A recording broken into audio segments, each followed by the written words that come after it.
Hey guys, welcome along to another episode of Double Tap. Coming up today, we're diving into the inbox. Oh, it's exciting! Whee! That's what you were waiting for. This is Double Tap, where blind people talk tech. Here's Stephen Scott and Shaun Preece. You know what, Shaun Preece? We're not mucking around today, all right? None of this nonsense sitting talking away, lamenting cheese or whatever it is we do around here. We're not going to get into this. Come on, let's get on with it. Oh, Email. I like it. We get email. We get your email. Bing bong. every day. Here's your mail Goosh. today. Now, I can't remember because I'm getting to that age where I'm starting to forget when people tell me things. I remember people used to say things to you and you'd say, oh yeah, you told me that. And now I can't remember if they told me that. Is that an age thing? Yes. Sorry, is this getting straight into it, Stephen Scott? Us talking about your memory or lack of? No, but I remember you telling me a story of someone who listens to this jingle. But I can't remember if you told me this on yesterday's show. Was that yesterday's or was that just now? Or was that? I honestly have no memory of when you told me, but I just remember you said someone was dancing around their living room or kitchen or wherever it was whilst singing along to the email jingle, which is very sweet. Ah, you like that, don't you? Well, people like they just want that, actually. An hour of that rather than us talking rubbish. Yeah, that'd be good for a lot of people, I think. Make a lot of sense. Well, look, let's dive into some emails. Then Callie is going to update us. You might remember Callie got in touch with us about her iPhone 12, I think it was, and using it as her daily driver and not having any major issues. Well, here she is. Hey there, Stephen, Shaun, Laura, and the Double Tap community. Following up on my email regarding my iPhone 12 Pro's flawless camera performance while using Be My Eyes, Seeing AI, and Ira. Firstly, I want to give a big thank you to Laura for pronouncing my name correctly. It is indeed pronounced Callie, as in the LL Cool J song, I'm Going Back to Cali, and not like the dog breed popularized by Lassie. Secondly, my email dealt solely with my iPhone 12 Pro's camera performance using the above-mentioned apps, and not its performance as iOS updates are released. On that matter, I have absolutely no idea if my phone is any slower or faster than any other model, as this is the only phone that I use, so there is no case comparison for me. And why would there need to be when my iPhone does what I want and need it to do? I'm a basic user. I use my iPhone for sending and receiving messages, making phone calls, emails, online shopping, online banking, listening to audiobooks, podcasts, and music across a variety of apps, hailing ride shares, etc. And my iPhone 12 Pro running iOS 26.1 ticks off all of these boxes. The only problems that pop up is when a developer does an update and there are accessibility issues that have absolutely nothing to do with my phone being a 12 Pro or the iOS update. So that is my perspective on my iPhone 12 Pro. And like I stated previously, I don't plan on getting a new phone until my apps tell me that they won't run on the iOS that my phone will have. So I plan to hang on to this 12 Pro for the long haul until I can't use it any longer. On another note, I wanted to try to find out about your newsletter. I subscribed to the newsletter in July of 2025. It is now late November 2025, and I have not received a newsletter in my email. What's up with that, guys? So let me know what I need to do to get that fixed, and talk to you later. Warmly, Callie in Miami. Callie in Miami, thank you very much. God, I love that name, love that place. Oh, it sounds amazing. No wonder Everything she's about warm. that sounds amazing. Yeah, that was a love letter to the iPhone 12 there. That was beautiful. Yeah. And you know what? You say, Callie, that you're a basic user. I think everything you described is everything I do as well. I think, you're an average user, like everyone else uses their smartphone for anyway. So, yeah, more than happy. And, the difference in performance, in responsiveness between a 12 and a 17 Pro, would you really notice it? I'm not entirely convinced. Not entirely. I mean, there will be some aspects of it, but they're so few and far between. And I think people who are demanding that level of efficiency where, we're talking, milliseconds of difference in terms of, reaction or response time. I think if you're at that level, then yes, you're a power user. You're looking for that. Most of us aren't. Let's be honest about it. Most of us are just not those people. We're not looking at it from that point of view. Ultimately, do my apps run? Do they work? Is it accessible? These are the questions we're all asking ourselves every day. Yeah. And, as long as the phone isn't becoming sluggish, and if it is becoming sluggish, even a 12 or a 13 or whatever, they will get sluggish from time to time. The biggest issue you're going to face is battery life. That's always going to be the bigger issue, I think, with older devices. Yeah. Replace the battery, you may notice a whole new level of performance anyway. That's right. I think the thing for upgrading for me is what new features that are only available on the latest phone.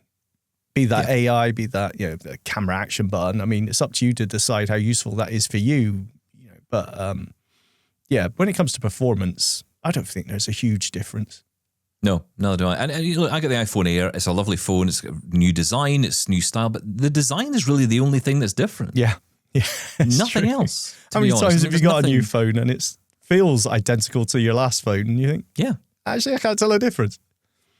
And that's for the newsletter, Callie. There's a guy and there's a thing and then there's a process and there's a thing. Do you know what's going on here, Shaun? Why has Callie not a newsletter since July? I have no idea. Yes, that's absolutely terrible. Very, very sorry. If you do go Something must be done. doubletaponair.com/subscribe. Resubmit your email just to make sure. Also check your junk folder to make sure it's not being disgracefully sorted as junk. But yes, if you still don't get it, get in touch again and I will look into it, or I'll tell someone to look into it, like Stephen. Yeah, it almost reminds me of that joke. Police find massive hole in the road. They're looking into it. Yes, kind of similar cartoonish approach that is taken here by Shaun and I. At least, thankfully, people with smarter brains than us are dealing with the newsletter. So we will definitely pass your message on, and also pass your email on to make sure that you are on that list. So stay tuned to your inbox. Is that a thing? Okay, let's go to Doug. Hello, Stephen, Shaun, and company. It's Doug Levins calling from Sault Ste. Marie, where the temperature is 18 below. Anyway, I have a problem. It's called Windows 11. Okay. What I am trying to do is delete JAWS 20, the second last one anyway. I want to put the latest one on. And I'm trying to delete it. There was once a time with the control panel that you could add, remove programs. That doesn't seem to exist anymore, or if it does, I can't find the button that says delete. If somebody can help me, I'd appreciate it. Okay, well, I'm going to hand this one to you, Shaun Preece, because you are the king of Windows around here. I mean, I could go ahead and answer the question, but I like to invite you into the program every so often. Well, you answered your own question there anyway. You're on the right track. You are looking for add or remove programs. So if you open up your start menu, and I just type remove programs and hit enter, it is now in the Windows setting app instead of the control panel. You tap through there and you will eventually find something that says list, and there is a whole list of all the apps on your system. If you arrow down, you'll find JAWS. Now, the thing is, you press the tab key when you hear the program you want to uninstall, and it will say the name again. Press enter, and you will get a contextual menu, a drop-down menu with something like add advanced or modify, and one of the options is uninstall. So arrow down, hit uninstall. You'll get a pop-up box which says uninstall again, hit enter again, and that should be it. It should then start removing. So yeah, open the Windows start menu, type remove programs, tab around, find your list, press tab, enter, enter. Whew. Also, when you're uninstalling JAWS, especially previous versions of it, you will find a tick box in the uninstall settings when that process begins, which will say something like remove shared components or remove user preferences or something along those lines. Just make sure that's unticked, because if you've already got user preferences set in your new version of JAWS, you don't want that taken away. So just make sure that box is unticked and you should be fine to go from there. Let us know how you got on, Doug. Hopefully that resolves that for you. Negative Julian's been in touch. Haven't heard from him in a while. Interested to hear what you've got to say, Julian, on the subject of on-device AI, following some conversations Shaun and I have had about this in the past few months. Good afternoon, gentlemen. Guess who? I've just been listening to your podcast for the 11th of December, in which my name was again taken in vain on the subject of on-device AI. And I think that entitles me to a rant. Yay! Not so much against Stephen this time, because clearly he has now accepted the simple truth that I'm always right, and therefore anybody who disagrees with me is always wrong. Yep. Who needs social media? Good lad. But Shaun, I am increasingly convinced that you must have attended the Hogwarts School of Technology, because you still want to believe in magic. You still want to believe that it's possible to squeeze an appreciable lump of the internet onto a smartphone for AI purposes. Well, I'm not going to say never, because never is infinity, never is eternity. Only a fool says never.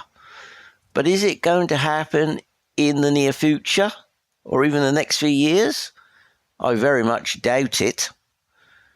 I mean, let's think of the example that came up on your podcast, the picture. Stephen said it can't tell the difference between a person and a dog. And you, Shaun, said, well, that's a glitch. They'll fix that. Well, yes, I'm sure they will fix that. But is that good enough? The year's nearly 2026. Is that all we want, to know that it's a person or a dog? No, we want to know, what does the person look like? Are they happy? Are they sad? What age are they? Similarly with the dog, what does the dog look like? What breed is it? Is it wagging its tail or baring its teeth? Just saying it's a person or a dog does not cut it. And furthermore, we don't just take photographs or download pictures of people and dogs. That picture could be of anything. It could be a landscape. It could be a landmark. It could be a picture of the moon, of an interesting cloud formation, of a plant, of a snail, of a car. Anything. And let's expand that. Suppose it's a car and you point your phone at a car and your AI says, it's a car. Well, great. But the next obvious question, what make and model of a car is it? Duh. It's not even good enough to squeeze into there all the current makes and models of car, because it could be a picture of, say, a Model T that's in front of you. We want more than it's a car. That's not enough. So I just don't believe what you believe. Let me put it to you another way. The big guys, your Microsofts, Googles, Apples, Samsung, all of them, can we accept that they know a great deal more about AI and what's upcoming with AI than we do? I think that's obvious. Now, what are they doing? Answer, they are spending vast amounts of money on AI. They're building huge data centers, their own power plants, because AI consumes gargantuan amounts of electricity. Billions and billions and billions of dollars. Now ask yourself, Shaun, would they be doing that if they seriously believed that in just a few years' time it will be possible to do a substantial part of that processing on a phone? They wouldn't. They would not be spending these enormous sums of money. So over to you. Argue with me if you like. But bye for now from Negative Julian. I will do. I will argue with you, Negative Julian. Oh, this is great. I'm just sitting back. I've got some popcorn. Okay, Stephen. I'm going to pull in. So, yeah, you carry on. Hold my beer. Here we go. Yeah. Okay, so I totally understand what you're saying. And on the surface level, it makes utter sense. And even a little bit deeper, it makes sense. But I'll get into that. But what you're thinking of as on-device AI, as a huge database holding every, okay, let's take dog breed or every brand of clothing or, every brand of car, let's say that, every model of car and everything. You're thinking it as a huge database, and that isn't how AI works. The secret of AI is pattern recognition. So let's take a picture of someone's living room, right? A huge database would have to know the name of every object in there. Whereas pattern recognition will say, okay, there's something that's rectangle and it's got a round thing in it, it's got hands in it. That's a clock. And now we go further down that branch if you want. Okay, what sort of clock is that? Is it a grandfather clock? Is it a wall clock? Is it round? Is it square? Whatever it may be. Okay, now what's the time on that? Okay, now what's the make on that? What sort of clock is it? Is it a posh brand or whatever else? Now, how far you want to go down to those details is where we get into the database side of it. That's where we get into the servers. That's where we get into the cloud computing. Now, there's absolutely no reason why that pattern recognition, as we did see way back when, and AI Poly was, I think, one of the first ones we saw on the iPhone, was where it recognizes patterns. It's not got a database of absolutely everything in there. Of the car, it's got 4 wheels, it's this certain shape, that's a car. Okay, what color is it? I mean, that doesn't take a huge amount of storage. So if you think about AI as a huge list of everything in the world, then obviously that's never going to fit on any amount of storage, especially with the price of memory now. But if you think of it as it recognizes shapes and the context, and from that, it can figure out what things are because it's been trained on that, in its data model, then it's a lot smaller. It's like compressing data, compressing information. And that's how AI works. Now, it's still a huge amount of data. And, we're talking gigabytes of storage just for basic recognition. But is that good enough? The thing you came back to was, we want more.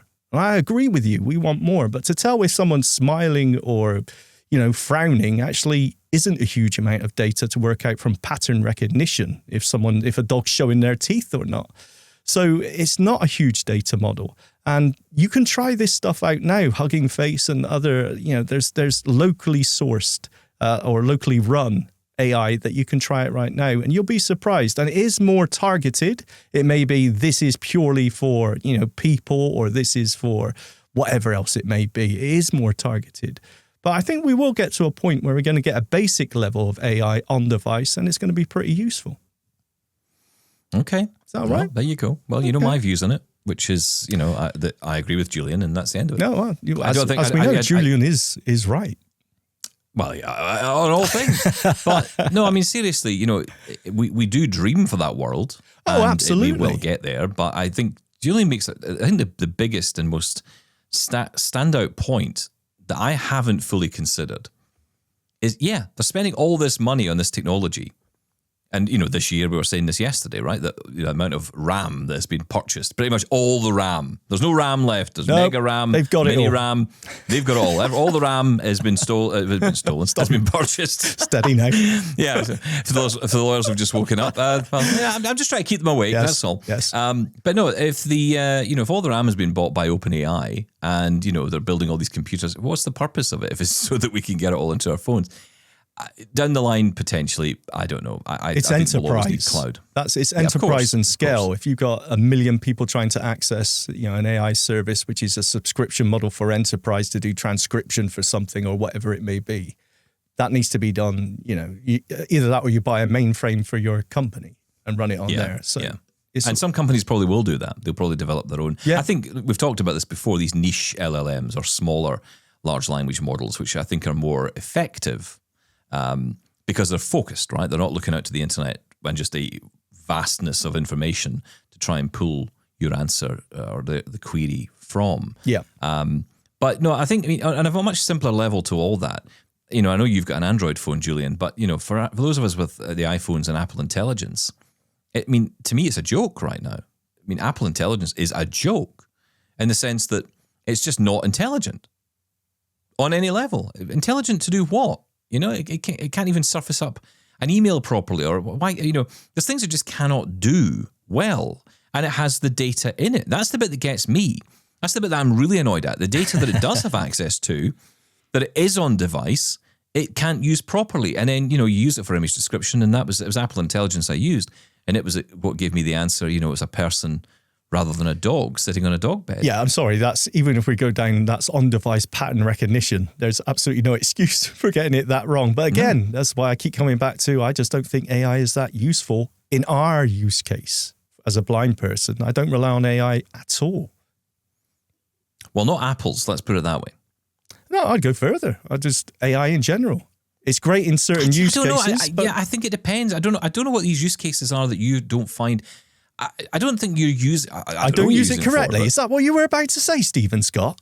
I'm not using it right at all, by the sounds of it. Because there's a lot of things I think. Well, do you identify post with it? Do you identify letters with it? Do you read letters with it? No, I will use seeing AI. Right, well, that's AI, right? And it's obviously doing the job. Yeah, okay, so all right. Yeah, we're made my point, we're splitting hairs a little bit when we're talking about. But what you want it to do what? To tell you that the road is the clearest path ahead. Path is clear ahead. Put words in order, Steve. Yeah, that's right. That's what I would love it to do. That's the dream, being able to warn me proactively, hey, there's something in front of you, without me having to query it every 10 seconds, of course. But I'm saying AI right now, let's take the Meta Ray-Bans, for example, right? Because it's the ones I've got. Will I rely on AI? Would I use the Meta Ray-Bans AI over seeing AI for reading a can or a I don't know, whatever else, something like a packet I take out of the cupboard? No, because I know seeing AI is telling me exactly what it can see. Meta AI and the others out there, this generalized AI is having a stab at it, but it could hallucinate. The trust isn't there. Whereas seeing AI, I know it's got AI in the title and it does use machine learning, but there is a distinction there. And I think seeing AI is just more reliable. So I will use that every time. I think you're the one splitting hairs now. It's called seeing AI, and AI's in the name, and now you're saying, yeah, but it's not really AI. It's like a different AI. Well, it's like a better AI. It is a different AI. It's talking about machine learning. Look, it depends what aspect you're using. That's what Meta AI is. What? It's machine learning. Oh no. There's a distinction. There's a distinction between the two. Machine learning is used by generic AI anyway for that pattern recognition. But look, if you take the short text aspect of seeing AI, right? Do you think that's using AI like we're referring to it? It's not. It's using OCR, right, and just spitting it out in your face, telling you what it can see. Yeah, because what they've done with seeing AI, and I think this is the point you're trying to get to, is that seeing AI is kind of two components. It's AI and also basic, simple OCR recognition. Hence why it can just read text. Well, yeah, it doesn't give you any context to that particular text. If I ask it to read, not even ask it to read something. If I show it my computer screen, it will instantly detect and read the text, saying, waiting for updates, which is usually what my computer says. Yeah. You're almost there, which is such a brilliantly vague term by Microsoft. You're almost there. And I'm not saying, look, I have used my Meta glasses to tell me what's on the screen before, because it's just, I've had it in my face. I haven't had to pick up my phone. I'll just give it a go. But what I'm saying is, because of the hallucinations, it's just not as reliable as other things that I've got. So and when it comes to, the things that we really care about as blind people, which is navigation and describing things to us, and reading, actually, if you're talking about menus and whatever else, I just don't think the AI, its current state, is up to the task. I would say keep trying it. I think it's changing all the time, and it's improving all the time. I would say that it's that for my use cases, identifying post, when I go into the store and I ask, I'm picking up items, I'm identifying them, I'm double checking them with the cashier, but it's all correct. I picked up water, and the thing, my when you don't have to double check it with the cashier, then give me a shout. Yeah, but it's to the point, right? That, I'm just checking, is that what that said it was? And the fact that it is, it means I don't have to go around the store with someone. I can actually do something independently. I agree with you. That's nice. Yeah, I agree with you. And the thing for me is with water, I'm always buying, and my thing is I always end up but accidentally picking up sparkling water. And I don't want sparkling water. I want still water. Of course. So it's that kind of thing. And so, am I able to identify that? Yes. And oftentimes what it will say is, I'll say, what is this? And I'll say, it's a bottle of water. Is it still or sparkling? It's still. And then I get that checked, and it's always been right. And I think that's good. I like that. I agree with you. That gives me some, use case there. If you're telling me that's 100% correct every time, or no, not even that, 85% correct every time.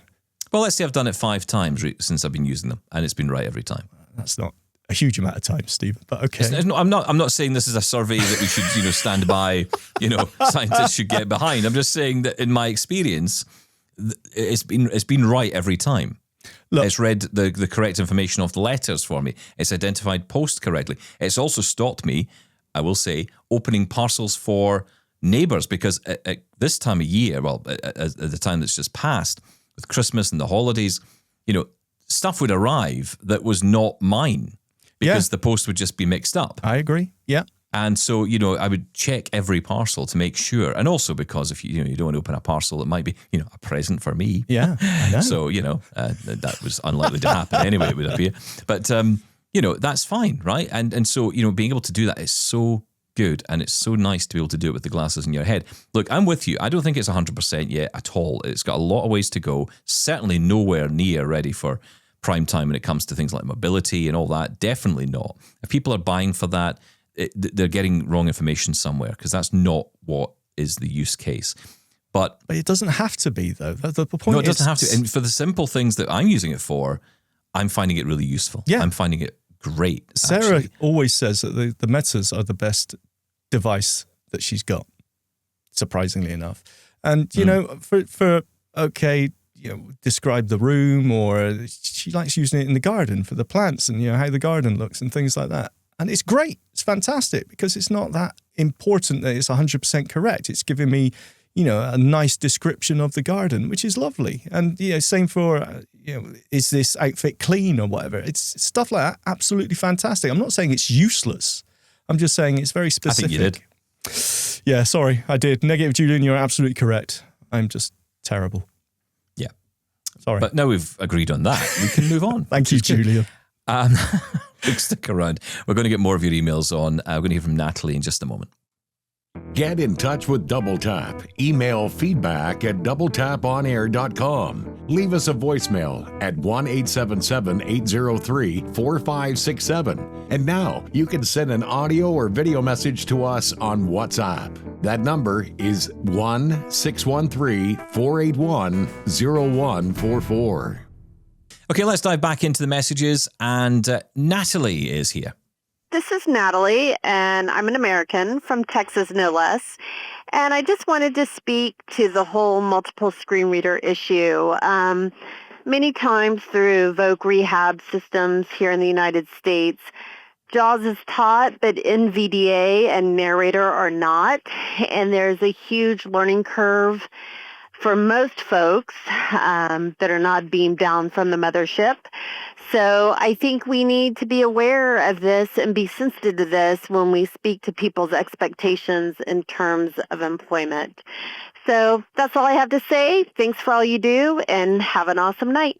Bye. Okay, thank you, Natalie. I feel I'm getting told off for something. Yeah, but I got that feeling as well. Were we being chastised there? Did we? I don't know. Hello, Natalie. Thank you. Is there a huge learning curve between screen readers now, Stephen Scott? I'll throw it back to you. Thanks. I don't think there is as much as there used to be. I mean, I will say that narrator has come on leaps and bounds in the way that, and it's interesting, they've kind of almost formed a uniformity out of JAWS. Yeah. I think because JAWS was the most used, certainly in business and certainly in enterprise and education, I guess, to some degree as well. Because apparently it's only being taught, the only one being taught in certain vocab. Rehab. And that doesn't, and I kind of think that's a good thing, actually, because it's the one that you're probably most likely to use when you get into employment, although that may change. We've obviously had a huge shift last year in opinion about JAWS and where we're at with it. So, that may change down the line. Maybe we will be looking more at NVDA. I know there's a bit of old thinking going on that you could only have one screen reader and work, but I think that is old thinking now. Yeah, I think so. It's just, you're right. all the other screen readers have taken the JAWS keyboard shortcuts and go, you know what, that's the template, right? That's what they try to replicate anyway. I mean, NVDA has a similar template layout or a similar keystroke layout. Yeah. Also, Narrator actually that. says it in the dialog box when That's it right. pops up in a recent update. It's we try to replicate the JAWS keyboard shortcuts because they're known and it's a standard. And why not? Because why And would you have to Dolphin relearn? is the same. Yeah. Dolphin is the same. They have a key map, a JAWS key map. So those who are transitioning over from JAWS to Dolphin, if you wanted to do that. So, there are certainly more, there's a more uniformity across the board. So if you were wanting to jump between the two, it isn't as hard as perhaps you might think it is. I agree with you. I 100% agree with you, Natalie, that it's not an easy task learning a screen reader, first off. So anyone coming to a screen reader is going to face challenges. But I think once you've got that foundation, the idea of just switching over, okay, it's not going to be as easy because there are things you do need to learn. There are differences for sure. Yeah. And I have to say, NVDA in particular has done a great job in doing that, providing that assistance of the transition, helping you understand the differences between the two. And they've done a lot of work on this to help people. So if you did want to move from JAWS to NVDA, you could do it and you would have some support in place. Look, there are many benefits, and I don't want to get into the screen reader war again. I know we're going to probably end up in it once at some point. We're going to end up having this conversation, but I truthfully, it is horses for courses. It's the tool for the job that works for you. Let's be honest about it. If you're in employment and you can get access to the JAWS screen reader, then you should have it. That's my take.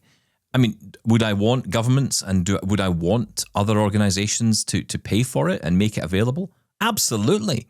And then we don't have to worry about cost. We can just have access to it. Some countries have done that. Some countries have essentially bought, a bunch of JAWS licenses or said, if anyone who's blind comes to us and says, we need JAWS, you can have it. Get it. Yeah. And that's great. And that doesn't go against NVDA or against Narrator. It keeps them going. It doesn't say that, one's better than the other. It just says that this is the chosen one for that particular role. There are some jobs, I do think, though, that don't require JAWS. I think there's jobs that NVDA would do the job fine. Yeah. I think that's the bit that's perhaps missing in the conversation is there's this sense of JAWS for work, NVDA for anything else. And I don't believe that because I know there are many jobs that would require you to have maths or science or, other, tools or whatever, the specific tools within JAWS that make that job possible, the scripting capability and all of that. I get it. No one's taking that away from you. No one should. But for those who can't get it or those who are waiting for 18 months to get access to it, the idea of not having a screen reader at all or living in 40-minute mode doesn't seem acceptable to me. So, and that is not aimed at Vispero, by the way. That is aimed at the employers. That is aimed at the people who are funding. That is aimed at the fact that so many people are sitting waiting to get access. Look, at the end of the day, if I'm starting a job, I need access to that computer in some form. You wouldn't ever say to a member of staff, well, look, maybe in the next 18 months, we'll get you a monitor for your computer. In the meantime, can you just figure it out? Yeah. No, I can't actually. Well, maybe you shouldn't work here then because, that monitor, is the barrier between you. It's like, no, you're the barrier. The monitor's not the barrier. The monitor's just a stupid monitor. It doesn't know. Yeah. Well, it's just equipment I think to do your we job. have to... well, exactly. And I don't want to take it away from someone who, needs JAWS and uses JAWS. And that's not what this is about. The conversation we were having before the end of the year was, I was asking the question, again, just asking the question. I don't think there's anything wrong with asking questions. Some people I know would rather I just shut the hell up about everything. But I just want to ask the question, does it always have to be JAWS? Now, Vispero might say, yeah, because, we like making money. Great. I agree with you. I'm all for it. I'm all for capitalism. Go for it. Try and make money. Good for you. But does it have to be that? And I don't actually think Vispero would even say that, to be perfectly honest. I think if you said to them, if you had someone from Vispero here, because we've had great conversations with the company, and I often feel they're way more open with us than they maybe are with others, and I think that's great. But I think if we honestly, and I'm sure we've had the conversation where we've said, what about NVDA? And they go, if it works for you, it works for you. Yeah. But, it's not really them that's the problem here. The issue in this specific case is the employer might think or be told that it has to be JAWS. Be The told. employee sometimes might think, because of information they've held for so long in their heads, that JAWS is the answer. Look, put it this way. When I started working with a screen reader, no one said to me, well, you could use NVDA. I just always, and I was told by everyone around me, well, you'll need JAWS. You'll need JAWS. Yeah. There was no suggestion made that NVDA was even an option.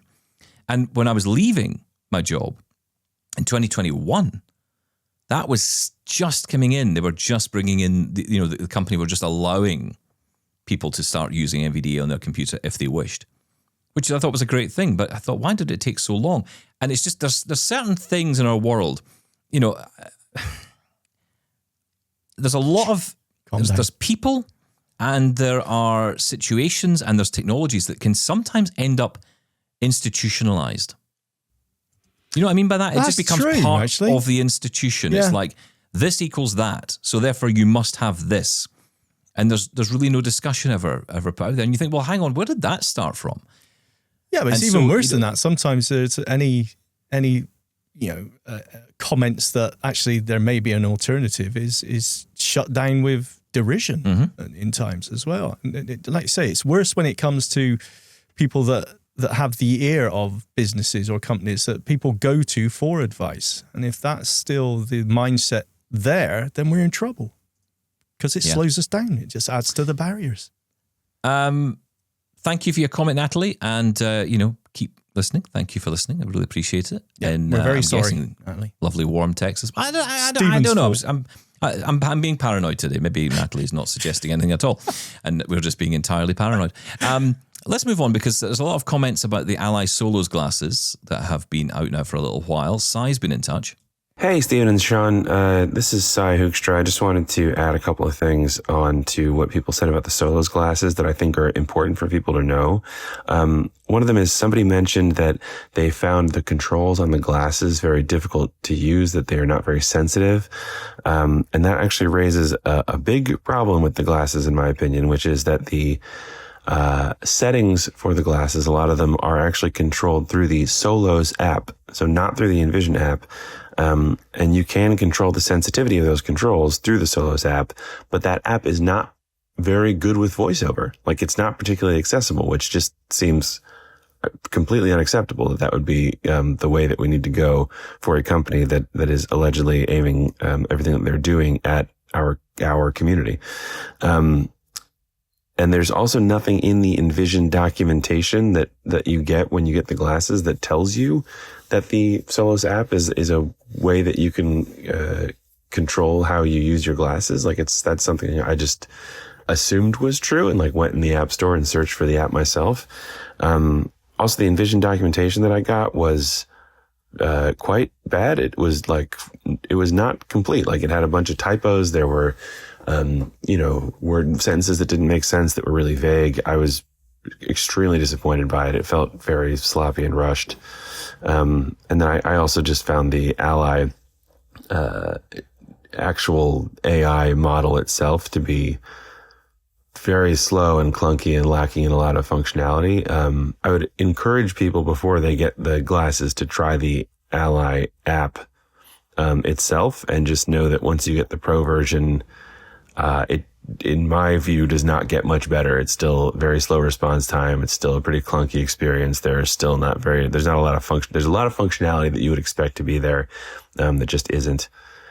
So anyways, I returned mine. I understand the concern about supporting companies that are trying to make products that are specifically tailored to our needs. And that's a completely understandable, way to think, but I pre-ordered this for $500, and I was absolutely not going to lose that money over a product that was really subpar in my judgment. So I don't know. I want people to know that before they know all of that before they go and spend their money on this.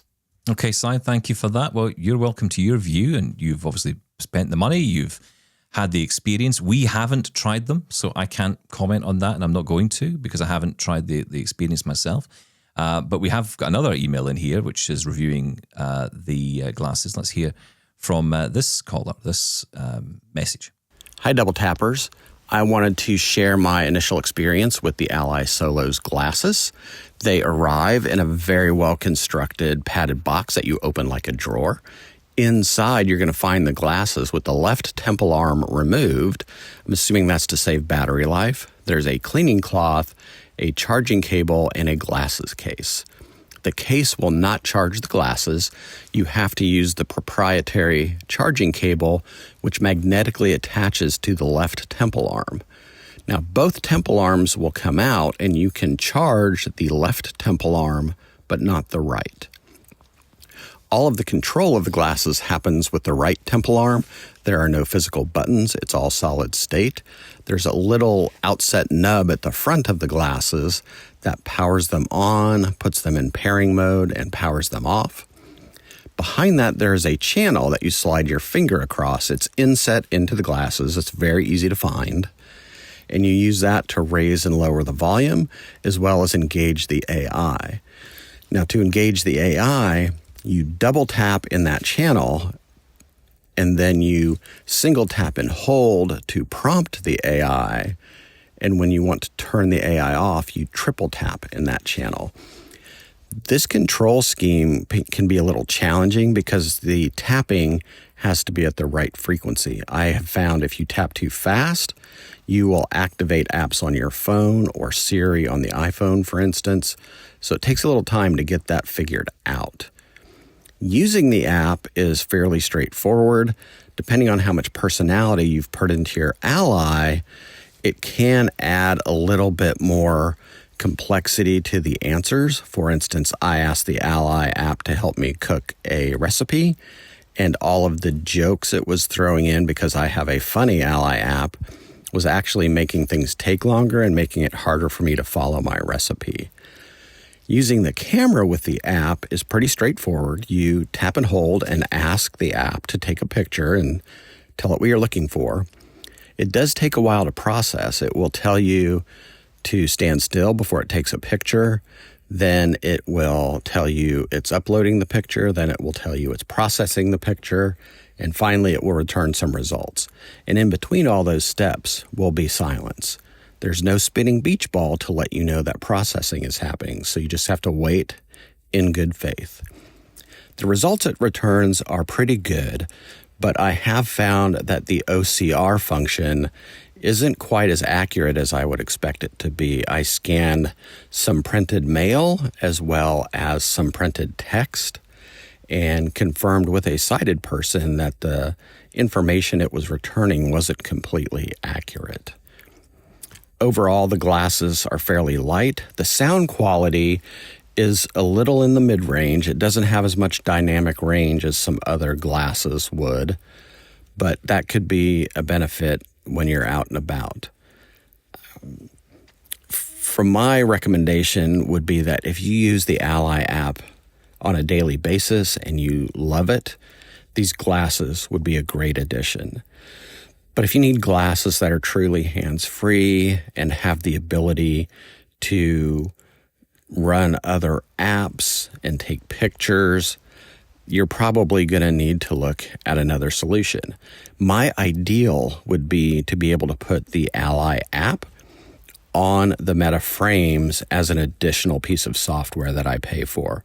It would be awesome to be able to use the Meta frames and the Meta AI when I'm traveling around airports and going to different locations, but then switch to the Ally AI when I am sightseeing and want those really personality-based descriptions. I think that would be awesome. So that's my review. Hope it helps. Okay, we didn't catch your name, but thank you so much for the review. Really appreciate that, and gives us a little bit more of a rounded view on the glasses and their capabilities. Any thoughts on that, Shaun? I'm not sure I should say anything because I haven't tried them. So, yeah, I'm a little disappointed in the first... Sorry, I've forgotten who gave us the first email there about...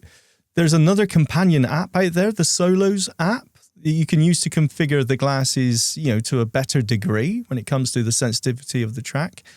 If that's the case and it's not accessible, that really isn't good enough, I don't think. I mean, the whole point of these, and the other ones as well, like the Gigas, the Echo Visions, is that these are smart glasses specifically for us, for blind people?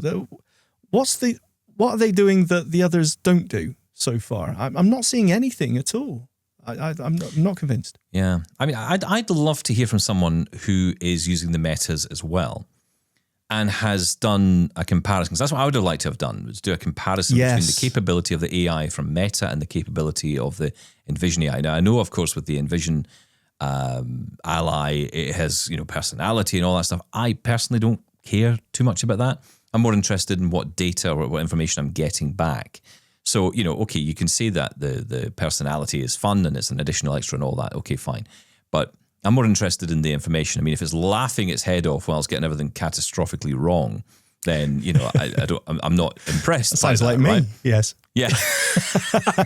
Yeah. If you want Shaun AI, then that's great, but, not going to get you very far. So, there are questions around that. Now, I haven't tried it. But, and maybe the way to do it for us, Shaun, is maybe we use the Ally app, because ultimately it's the same thing, right? You don't need the glasses. Well, that's what I was saying at the start when we talked to Karthik about these before launch, and, the Ally app was available and it still is. And, it should be the same experience. But I've heard from various people that actually it's not the same experience. It's a little bit worse on the glasses. Or when I say worse, I mean less responsive, a little bit slower on the glasses. Now, again, I don't know. We don't know. We haven't got hands-on with these at all. So this is all hearsay, if you like. But, it's going to give you a general idea of the performance, I think, or at least the accuracy of the AI if you try the app. It's fair to say there's a lot of negativity around about this. Yes. Based on just what I'm reading on social media. And I know people love to complain, and I know that's true, and I've said that many times. But I think that in this particular case, there's often a little bit more leeway given to companies providing or producing products for blind people. And when there is such a sense of negativity out there, you get the impression that, okay, something's not quite gone right here. Yeah. So, we're going to speak to Karthik soon. We're going to get him back on, and we will say, we haven't reached out yet, but we will be reaching out. And when we do, we'd love your questions. Because Karthik did say in the last interview he'd love to come back and listen to listener questions. He may regret saying that to us.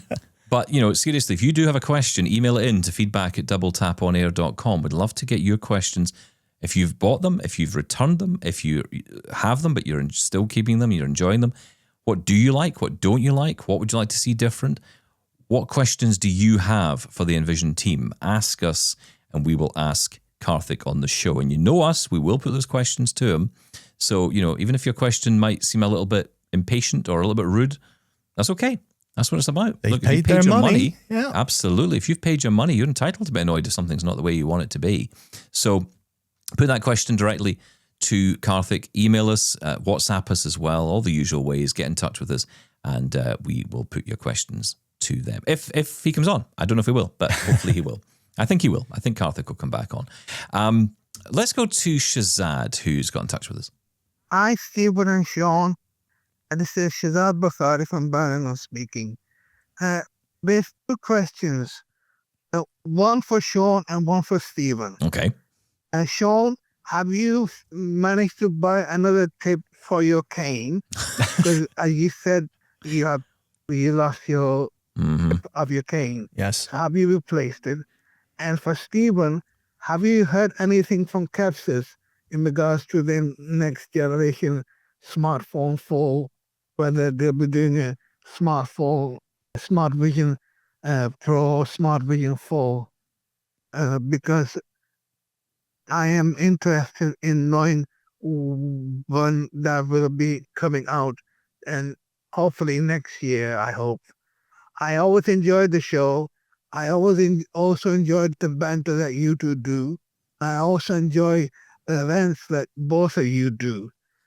I hope you and Shaun have a good Christmas, and I hope to see you back in after the new year. This is Shazad Bukhari speaking. I'm Birmingham. Bye. Thanks, Shazad. Appreciate it. I hope you had a nice time as well. I hope you relaxed. Happy New Year. To chill out a bit. Okay, so your question first then. Yes. Did you get a new cane tip? Yes, I did. Well, not only that, I got a whole new cane, Stephen Scott. I thought, you know what? New year, new you, new cane. Wow, So I bought. You spend money? I spent 40 UK King's pounds for a... Earth pounds? And the only thing was, in the, I don't know, what is it, 150 centimetre or whatever it was, the one I got, the cheapest one I could possibly get, obviously, from the RNIB, they only had a marshmallow roller tip. Oh, dear. I've never used them before. And I thought, you know what? New year, new you, new me, new Kane. I'm going to try it out. Sore stomach. Worst decision I ever made. Yeah. I was just jabbing myself all over the place. It was like I was pole vaulting around. It gets caught in everything, especially with the state of our roads. It was great for shorelining off the side of the curb, by the way, which is something new I've discovered. Instead of just the bottom section of my cane, which always gets, scuffed up. It's great for that, but actually using it, no, it just got stuck in everything. So, yes, I did also buy a rollerball. Stick to what you're used to. Yeah. I was up at the park with Coco, and this is kind of new to me because, we go up quite regularly, but my wife would generally go up with Coco to the park, but now I'm doing it. Oh. So, I'm taking her, for her free run, and came back and my cane was destroyed. Because of the mud in the park, because the sort of path round, there's I guess it's like a running track or something, and I don't know what the kind of ground is, but it's like mush with the weather. Yeah. And it was pretty tough. But yeah, I had to soak my cane in bleach. Not the wee walk part, don't worry. I didn't put that in bleach, but just the bottom half of it, I just put in bleach to try and get rid of all that dirt. Bleach and water, I should say. How did you get rid of the wrapping on the cane? If anyone can let me know, because I've got 3 broken canes now, and I really want to customize them. So I want to get rid of you're an idiot. The reflective wrapping, and I want to spray paint them, whatever, and get them. Oh, nice. Like I said, you're a complete idiot. Yep. So just ignore that. Right, moving on. Let's go to Natalie. Hi, Double Tap. It's Nicole calling from Saskatoon. Nicole, that's what I said. Couple things. The Halloween episode and Charles calling in about the clock. Oh yes. My goodness. I remember that rooster alarm clock. I had it on a talking watch, and I would always hit that button by accident, and so I'd hear the rooster a lot, and I always used to think to myself, that damn rooster, and I was hoping that nobody who could read lips was around me, because they would hear me saying that, quite constantly. Oh my goodness, yes, I remember that. And the pyramid clocks as well. Yes, oh my goodness. Okay, then the second thing is, just this morning I'm listening to the episode The Extra, and Stephen and Donna Tripley. Oh my goodness, this is another thing. Mm-hmm. And just now I'm realizing that that's what it means, is do not reply. I didn't know that until you mentioned it.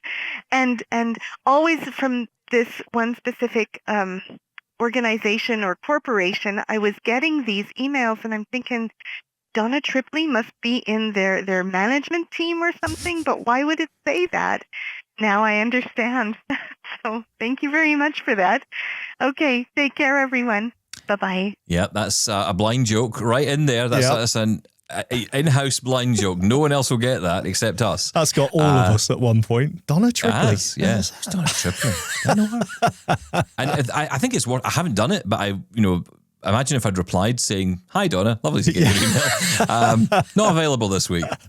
In fact, I'd rather you never contacted me again. How ironic. There's something nostalgic about those old talking clocks, though, isn't there? I went to a blind college, and at 7 a.m. it was like waking up to a farmyard. There was 1,000 of them going off at blind college. Yeah, great stuff. Yeah, now it's all Amazon Echoes and that's right. Waking up iPhones. To your favourite music in stereo. You don't know you're born. I know.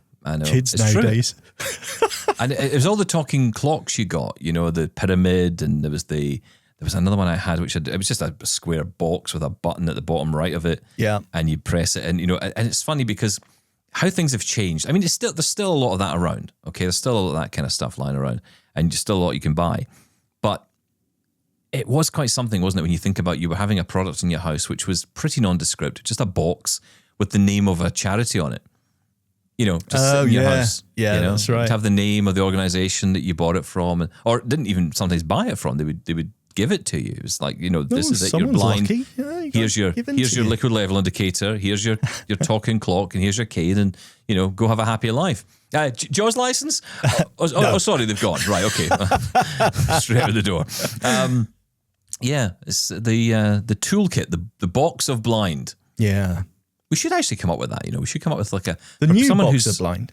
Well, for someone who is, finding out today they're losing their sight, what should be in the blind box? What should be in their toolbox?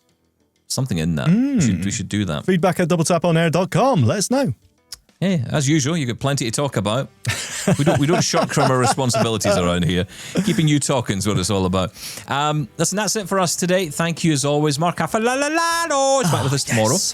We're going to be running up CES. Getting into CES. I'm sure we'll be talking about it all through the year. Yeah. But we're going to talk more about some of the big announcements on tomorrow's show with Mark. So we'll catch you then. Thank you, Shaun. Bye-bye. Thank you. Bye-bye.